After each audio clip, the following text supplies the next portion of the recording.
السلام علیکم دوستو، میں ہوں ضیاء خان۔ آج کا موضوع ہے ناشکر انسان۔ آج آپ لوگوں کو بتایا جائے گا کہ ناشکری کیا ہے، ہم کیسے ناشکری کرتے ہیں۔ اس مضمون کو اگر آپ لوگ غور سے سنیں گے تو آپ لوگوں کو پتہ چلے گا کہ ہم کیا کیا غلطیاں کرتے ہیں۔ اگر وہ غلطیاں ہم چھوڑ دیں تو ہماری زندگی میں ڈھیر ساری خوشیاں آ سکتی ہیں، اور میں آپ لوگوں کو یقین سے کہہ سکتا ہوں کہ اشفاق احمد کو سننے میں وقت کا ضیاع نہیں ہے۔ آپ لوگوں کو فائدہ ضرور ہوگا انشاءاللہ۔ آخر تک سنیے گا۔ اگر ویڈیو اچھی لگے، اشفاق صاحب کی باتیں اچھی لگے، آپ سمجھتے ہیں کہ ان کو پھیلانا چاہیے، تو اس کو شیئر لائک ضرور کریں اور میرے چینل کو سبسکرائب کریں تاکہ میرا حوصلہ بھی بندہ رہے اور میں مزید اس طرح کی ویڈیو بناتا رہوں انشاءاللہ۔ تو چلتے ہیں اپنے مضمون کی طرف۔ اشفاق صاحب کیا کہتے ہیں؟ بہت ساری چیزیں طبیعت پر بوجھ ڈالتی ہیں اور تسلسل کے ساتھ ڈالتی رہتی ہیں، تو میں یہ سمجھتا ہوں کہ کچھ چیزیں جو خدا کی طرف سے ہوتی ہیں اور جو ہماری طبیعتوں کے اوپر بوجھ ڈالتی ہیں، ان میں تسلسل کا رنگ آ جاتا ہے اور وہ بہت دور تک دیر تک تیل جاتی ہیں۔ ہم اسے اللہ کی مصلحت کہہ کر اپنے آپ کو تسلی دینے کی کوشش کرتے ہیں اور اس کے سوا چارہ بھی نہیں ہوتا، لیکن یہ سب کچھ کر چکنے کے بعد بھی تسلی نہیں ہوتی انسان کی، اور وہ زیادہ جاننا چاہتا ہے ایسا کیوں ہوا اور کیوں ہوتا رہتا ہے۔ مثلا یہ کہ چھوٹا بچہ ہے، اس کو کینسر ہو گیا ہے، تو انسان بڑا سوچنے پر مجبور ہوتا ہے کہ اس کا کیا قصور تھا، کیا کوتاہی تھی، لیکن اس کا قصور یا کوتاہی سے کوئی تعلق نہیں ہوتا۔ وہ عقل مطلق ہے، جانتا ہے کہ کہاں پر کیا ہونا چاہیے۔ مغرب نے اس پر بہت کچھ لکھا اور وہ کہتے ہیں کچھ چیزیں ایسی ہیں جس کا کوئی فیصلہ، کوئی تک نہیں بنتا۔ ایسا کیوں؟ لیکن ہوتا رہتا ہے۔ وہ جو علیم مطلق ہے، جو مالک ہے سب کا، اپنی مرضی سے جو چاہتا ہے کرتا ہے، اور اس کی مرضی میں کوئی راز ہوتا ہے۔ تو پھر ہم پوچھتے ہیں اس میں کیا راز ہے؟ کچھ ہم بھی تو دانش رکھتے ہیں، عقل رکھتے ہیں۔ ہمارے بابے کہتے ہیں اگر کوئی 4-5 سال کا بچہ اتفاق سے اسپتال کی کسی آپریشن تھیٹر میں چلا جائے اور دروازہ کھلا ہوا ہو اور سرجن کام کر رہے ہوں، ایک بندے کے اوپر ان کے ہاتھ میں چھریاں اور نشتر پکڑے ہوں اور ان کے منہ پر ربڑ چڑھائی ہوئی ہو، ماسک وغیرہ، تو وہ چیخیں مارتا ہوا باہر نکلے گا اور کہے گا کہ ظلم ہو رہا ہے، اچھے بھلے آدمی کا پیٹ کاٹ رہے ہیں چھریوں کے ساتھ، اے لوگو جاؤ اور بچاؤ۔ کچھ ایسا ہی حال انسان کا ہے۔ وہ بھی یہ سمجھتا ہے کہ میری عقل و دانش کے مطابق ہے۔ میں نے جیسے پچھلی مرتبہ کہا تھا کہ چونٹی جیسے ایک سمندر کو نہیں سمجھ سکتی، انسان اللہ کے راز، افعال اور اس کے کام اور قانون کو نہیں جان سکتا۔ خوش قسمتی یہ ہے کہ اس نے ہمیں احکام دیے ہیں، بڑی خوش قسمتی ہے۔ میں نے اپنے ایک پروگرام میں عرض کیا تھا کہ میں تو اس دنیا میں آ گیا، اپنی مرضی کے خلاف حکم دیا کہ تم چلو، ہم نے کہا ٹھیک ہے۔ یہاں آ کر ایسے گھر میں پیدا ہو گیا جو غریب سا گھر تھا۔ میں امیر گھرانے میں پیدا ہونا چاہتا تھا، میری آرزو تھی کہ فرسٹ کلاس موٹریں ہوں، لیکن جہاں حکم ہوا وہاں آ گیا۔ اور میں جمعرات کو پیدا ہونا چاہتا تھا، ہفتہ کو پیدا ہو گیا۔ تاریخ مجھے یہ پسند نہیں تھی، ٹھیک ہے، بالکل ٹھیک کیا۔ جب یہ برسا کوزہ میں بن گیا تو کوزہ گر خدا سے دست بدست پوچھا کہ اے کوزہ گر، اس میں ڈالنا کیا ہے؟ مجھے تو یہ بھی نہیں پتا، میں تو بن کے یہاں آیا ہوں۔ تو پھر اس کی مہربانی ہے، اس کا کرم ہے کہ اس نے فرمایا کہ میں نے انسان نبی کے ذریعے سب کچھ جان چکنے سمجھ لینے کے لیے ایک پروگرام، ایک فریم ورک دے دیا گیا ہے۔ کچھ خوش قسمت لوگ ہوتے ہیں جن کو ہم بہت قریب سے جا کر دیکھتے ہیں۔ میں ان کو بڑے شوق سے دیکھتا ہوں اور میں ان کو بھابے کہتا ہوں کہ اللہ کے دیے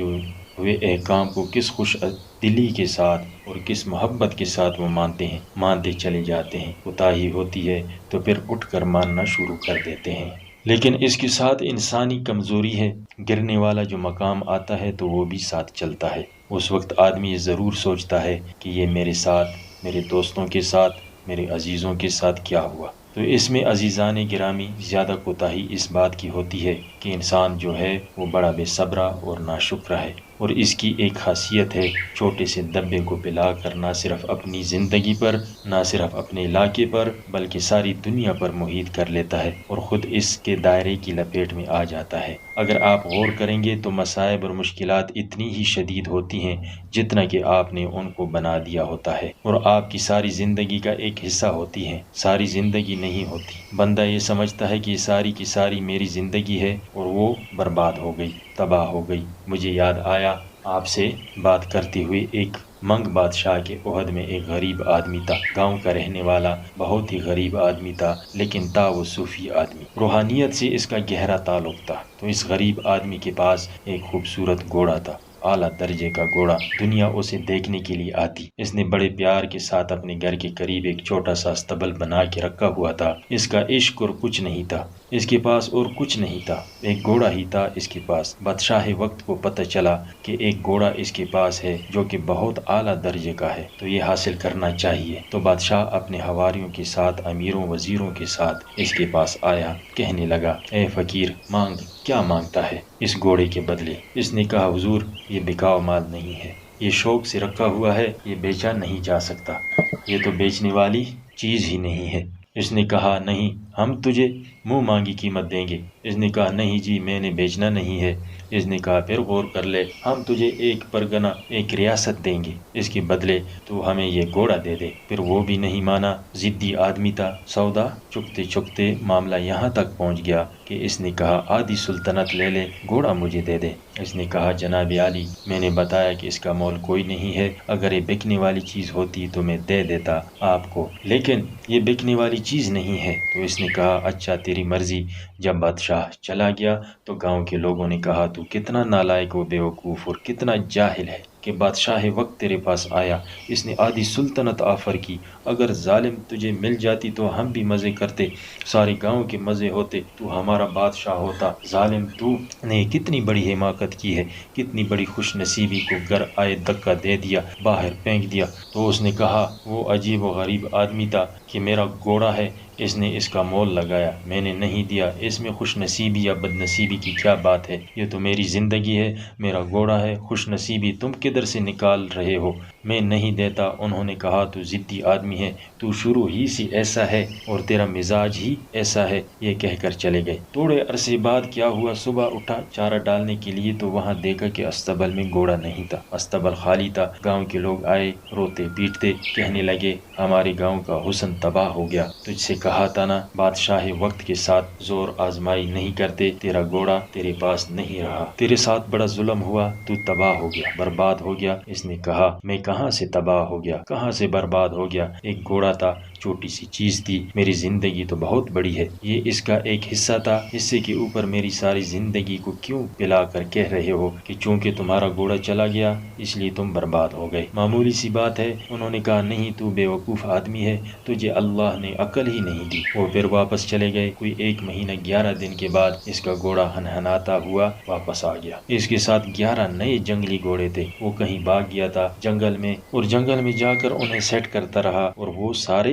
اس کے عشق میں مبتلا ہو گئے۔ تو 11 گھوڑے نئے اعلیٰ درجے کے ساتھ لے کر آ گیا۔ جب اس نے دیکھا تو بڑا خوش ہوا، انہوں نے رسے ڈال کر سب کو وہاں کھڑے کر دیا۔ گاؤں کے لوگ آئے، انہوں نے کہا، تو بڑا خوش نصیب ہے، تیرا گھوڑا کھو گیا تھا اور دیکھ تجھے کمال کی چیز لا کر دی۔ اس نے کہا، میری کہاں خوش نصیبی ہے، گھوڑا تھا، چلا گیا تھا، واپس آ گیا، تو میری ساری زندگی کچھ اور ہے، اور تم ایک واقعہ پکڑ لیتے ہو۔ تم اتنے نالائق لوگ ہو، سمجھتے نہیں ہو، تم آ کر کہتے ہو کیا خوش نصیبی ہے، وہ جو گھوڑے جنگل سے آئے تھے اور وہ جنگلی گھوڑے تھے، اب ان کو سدانا بڑا مشکل کام تھا۔ تو اس آدمی کا ایک اکلوتا بیٹا تھا، بہت پیارا، جی جان سے عزیز تھا، ایک باپ تھا، ایک بیٹا تھا۔ اس نے کہا، باپ، یہ جنگلی گھوڑے ہیں، میں ان کو سداؤں گا، بریک ان کروں گا ان ہارسز کو۔ چنانچہ اس نے ایک کرسا پھینک کر پکڑ کر اس کے منہ میں لگام دے کر اس کے اوپر چڑھ کے سب سے صحت مند جنگلی منہ زور گھوڑے کو سدانے کی کوشش کی، اس کو لے کر گیا، بگایا، جنگل میں چکر لگایا۔ دوسرے دن پھر جب اس پر چڑھا تو گھوڑے سے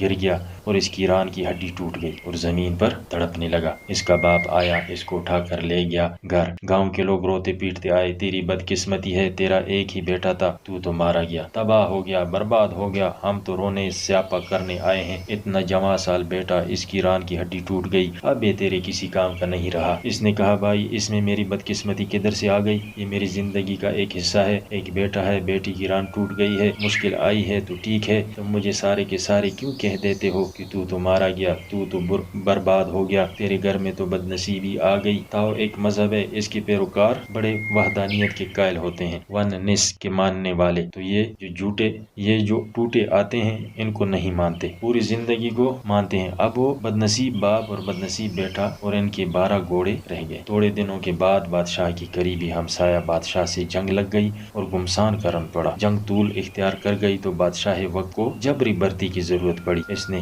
ڈنکا بجا دیا، گاؤں گاؤں میں ڈونڈی پیر دی، اور جو نوجوان بچے تھے ان کی زبردستی جبری بھرتی کے لیے وہ گاؤں میں آ گئے۔ جتنے خوبصورت تگڑے مضبوط بچے تھے ان کو کان سے پکڑ کر جنگ میں لے گئے۔ اس کی بیٹی کی ٹانگ ٹوٹی ہوئی تھی، وہ کسی کام کا نہیں تھا، وہ اسے چھوڑ کر چلے گئے۔ گاؤں کے لوگ اس کے پاس آ کر کہنے لگے، یار ہمارے تو پیارے بیٹے تھے، سب کو ہانک کر لے گئے، تو بہت اچھا رہا، خوش قسمت ہے۔ اس نے کہا، یار تم بندے اس قابل نہیں ہو کہ تمہارے ساتھ رہا جائے۔ گاؤں ہی نالائق لوگوں کا ہے جو زندگی کے ایک چھوٹے سے حصے کو ساری زندگی پر پلا کر اس کا نتیجہ نکال دیتے ہیں۔ تو میں معافی چاہتا ہوں، میں تمہارے درمیان نہیں رہوں گا، اور میری اور تمہاری جدائی ہے۔ چنانچہ وہ اپنے گھوڑے اور بیٹا لے کر کسی اور گاؤں چلا گیا۔ اس کا یہ فلسفہ چینی فلسفہ ہے، دائرے کا ایک بہت بڑا حصہ بنا کر زندگی کو سمجھنے اور جانچنے کے لیے اور اس کو آنکنے کے لیے، ایک فٹالے کراس کا دائرہ کار طے کرنے کے لیے۔ کبھی مت کہیے آپ کی زندگی میں اگر کوئی برا واقعہ ہوا ہے، کوئی ایک دبا آیا ہے، کہ وہ ساری کی ساری آپ کی زندگی پر محیط ہو گیا ہے۔ لیکن انسان کا یہ خاصہ ہے کہ جب ذرا سی تکلیف پڑتی ہے تو وہ چیختا چلاتا ہے، جب ذرا سی خوشی کا لمحہ آتا ہے وہ اس کو بھی پلاتا ہے کہ میں سارے کا سارا خوش ہو گیا، حالانکہ اس میں خامیاں، کمزوریاں، کوتاہیاں بدستور موجود ہوتی ہیں۔ باوجود اس کے کہ کوئی خوشی کا لمحہ آ گیا ہو، مجھے آپ سے بات کر کے اچانک یاد آیا میرا پوتا چھوٹا، وہ آ رہا تھا، گھبرایا ہوا تھا۔ میں نے اسے گود میں اٹھا کے بازو پر بٹھا دیا۔ میں نے کہا، دیکھو یار کیسا اچھا موسم ہے، ذرا دیکھ کر باہر نکل۔ اس دن موسم بہت اچھا تھا، ہمارے بڑے بڑے شیشے تھے، آگے درخت لہلہا رہے تھے، پودے لگے ہوئے تھے، بانس کے جو زیادہ خوبصورت لگتے تھے، کالے سیاہ بادل تھے، ان کے اندر سے بادلوں کی قطاریں جا رہی تھی۔ میں چاہتا تھا کہ میرے پوتے کو حسن و جمال میں دلچسپی ہو، وہ دیکھے اور اس کو پسند کرے، بجائے اس کے کہ وہ لکڑی کے اوپر اور پلاسٹک کے واہیات کھلونوں سے کھیلے جن میں زیادہ قاتل اور حملہ کرنے والے ہیں۔ پتہ نہیں آج کل ان کو کیا کہتے ہیں، عجیب و غریب ان سے کھیلتا رہتا ہے۔ جب میں نے اسے گود میں اٹھا کر کہا، دیکھو باہر کا منظر اور اس کا حسن، یہ بادل اور پرندے اور یہ درخت اور یہ لہلہاتی شاخیں، تو وہ بالکل نہیں دیکھ رہا تھا، اور گھٹن سی اس کے اندر ہے، اور ایک ہی جگہ اس کی نگاہیں مرکوز ہیں، اور گھبرایا ہوا ہے اور میری گود میں چڑھا ہوا ہے۔ میں نے جب اس کی نگاہوں کو غور سے دیکھا تو وہ شیشے کے پار ہی نہیں جا رہی تھی۔ میں نے کہا، یہ کیا مسئلہ ہے، اتنا معصوم بچہ اور یہاں پر پھنسا ہوا ہے؟ تو خواتین و حضرات، میں نے یہ دیکھا کہ وہ جو بڑا سا شیشہ جس میں سے میں اسے جمال اور خوبصورتی سے متعارف کروا رہا تھا، اس شیشے کے ساتھ ایک مری ہوئی مکھی چپکی ہوئی تھی۔ مر گئی ہوگی کب کی، جیسے ہم کہتے ہیں چی چی لگی ہوئی تھی۔ اس نے سب کچھ چھوڑ کر، سارے کائنات چھوڑ کر، سارا حسن و جمال چھوڑ کر اپنی نگاہیں اس چی چی پر مرکوز کی تھی، اور منہ بسور کے بیٹھا ہوا تھا کہ یہ دنیا جو ہے ساری کی ساری چی چی ہے، اور مری ہوئی مکھی ہے، اور نالائق چیز ہے، اور میں ان ساری چیزوں سے لطف اندوز نہیں ہو سکتا جن سے میرا دادا کرنا چاہتا ہے۔ تو جب مشکلات اور مصیبتیں آتی ہیں تو اگر آپ ان کو غور سے دیکھیں کہ ان کا ایک حصہ، بالکل چھوٹا سا فریکشن آپ کی زندگی پر اثر انداز ہوتا ہے، لیکن ہم نے وہ دبا پلا کر اتنا وسیع تر کر لیا ہوتا ہے کہ پھر وہ اپنے ہمارے اختیار میں نہیں رہتا، اور وہ پھر پلا ہوا دبا ہمارا حکمران بن جاتا ہے، اور جہاں جہاں چاہتا ہے ہم کو اٹھائے پھرتا ہے۔ جیسا کہ میں نے پچھلی مرتبہ کہا، اگر اللہ کی ذات، اور جہاں جہاں چاہتا ہے ہم کو اٹھائے پھرتا ہے، جیسا کہ میں نے پچھلی مرتبہ کہا، اگر اللہ کی ذات اور اس کے افعال کو جاننے کی آرزو ہے تو پھر اس احکام کے اندر داخل ہونا پڑے گا اور اس فریکوینسی کو حاصل کرنا پڑے گا، جس فریکوینسی کو پکڑ کر اچھی طرح سے اختیار کر کے ہم ان افعال کو سمجھ سکتے ہیں۔ اللہ آپ کو آسانی عطا فرمائے اور آسانیاں تقسیم کرنے کا شرف عطا فرمائے۔ اللہ حافظ۔